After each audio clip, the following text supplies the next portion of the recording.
ಇಂದು ನಡೆದಂತ ಕಾವೇರಿ ನಿಯಂತ್ರಣ ಸಮಿತಿ ಸಭೆಯಲ್ಲಿ ಕರ್ನಾಟಕ ಪ್ರತಿನಿತ್ಯ 12,000 ಕ್ಯೂಸೆಕ್ಸ್ ನೀರನ್ನು ಹರಿಸಬೇಕು ಅಂತ ತೀರ್ಮಾನ ತಗೊಂಡಿದ್ದು ಅವೈಜ್ಞಾನಿಕವಾದ ತೀರ್ಮಾನ.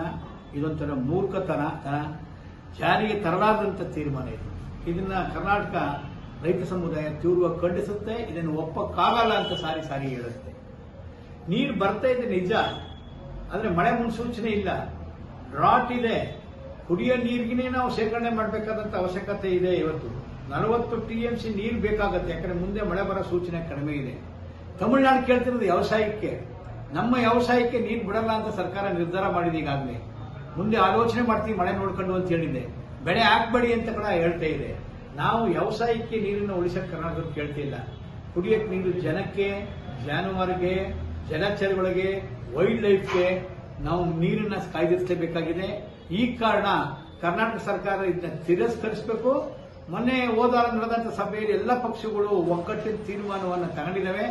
13ನೇ ತಾರೀಕಿಂದ ಶುರುವಾಗುವಂತ ಶಾಸನಸಭೆಯಲ್ಲಿ ಒಂದು ಸಾಲಿನ ನಿರ್ಣಯವನ್ನು ಮಂಡಿಸಿ ನೀರು ಕೊಡಕ್ಕೆ ಸಾಧ್ಯ ಇಲ್ಲ ಅನ್ನೋಂಥ ರಾಜಕೀಯ ಒಂದು ನಿರ್ಧಾರವನ್ನು, ಸ್ಪಷ್ಟ ನಿರ್ಧಾರವನ್ನು ಮಾಡಬೇಕು ಅಂತ ಹೇಳ್ತಿದ್ದೀವಿ. ಸರ್ಕಾರ ರೈತರ ಹಿತರಕ್ಷಣೆಯನ್ನು ಕಾಪಾಡ್ಕೋಬೇಕು. ಹಿತರಕ್ಷಣೆ ಕಾಪಾಡದೇ ಇದ್ರೆ ಕರ್ನಾಟಕದ ಎಲ್ಲಾ ಭಾಗಗಳಲ್ಲೂ ಕೂಡ ಚಳುವಳಿಯ ನಡೆಸಬೇಕಾಗುತ್ತೆ ಅನ್ನೋ ಎಚ್ಚರಿಕೆಯನ್ನು ಸರ್ಕಾರ ಕೊಡ್ತಾ ಇದ್ದೀವಿ. ಬೆಡಗುರುಪುರ ನಾಗೇಂದ್ರ, ರೈತ ಸಂಘದ ಅಧ್ಯಕ್ಷ.